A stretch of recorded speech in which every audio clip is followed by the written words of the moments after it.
خب سلام روش خوبی؟ صدا من دارید؟ سلام. برو سلام. قربون خنده ها.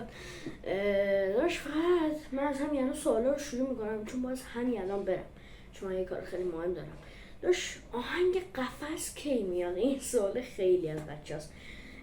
آهنگ قفس کی میاد؟ حضورتون که تا ساعت چند الان 2:28 به وقت استانبوله که به وقت تهران 2:59 خب و نزدیک 1 ساعت دیگه آهنگ قفس تقدیم حضورتون خواهد شد. اوکی وقت خوبیه. جان داشت قربونت بشم جان. یه لایو گذاشتیم که تتلیتی ها هم تشریف بیارن با هم دیگه یه جورایی جشن بگیریم تموم شدن این آلبوم رو. آره خدایی موافقم، ایده خفنی هم هست.